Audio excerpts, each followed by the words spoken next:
Okay, so in this video we're gonna talk about how to find the y-intercept, and we're gonna really focus on finding a y-intercept from a quadratic. So we gotta remember that what does the y-intercept mean?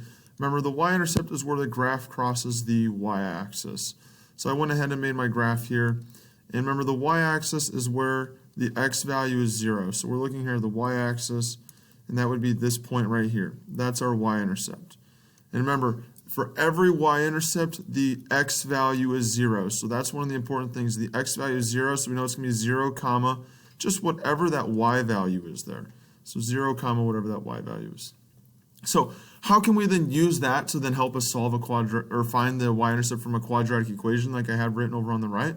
Well, we know that every y-intercept has an x value of 0. So what we're going to do is every time in the equation, we're going to take the x and we're just going to make it 0 because we know the x has to be 0. So if I do that here, I'm going to go ahead and do that. So we're going to say y equals 2 times 0, x, which is our 0, and I'm going to square that, minus 9 times 0 plus 6. Now you'll notice you just have the variable y left. So now you will find the y value here, which will be your y-intercept because you're putting 0 in for that. So when you solve this here, you're going to have y equals 0 squared times 2 is 0.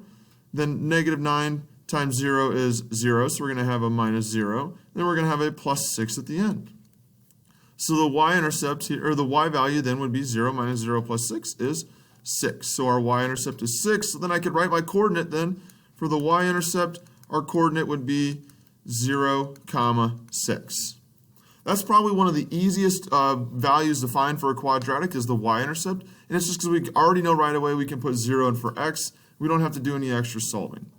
So let's do one more here. I'm going to do this one in blue.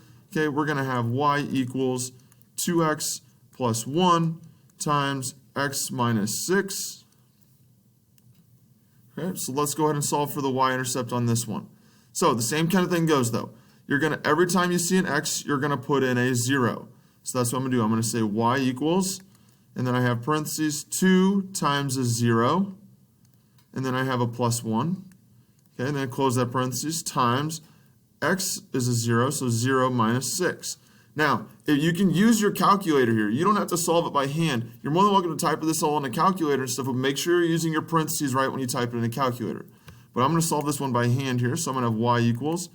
Inside the first parentheses, we have 2 times 0, which is 0 plus 1.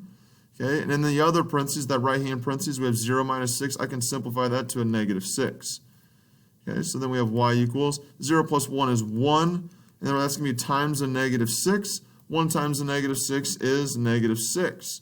So the y-intercept for our example number 2 here is negative 6. So I would go ahead and write that as 0, comma, negative 6. So if you have any questions, please make sure you're asking these as we go through more problems.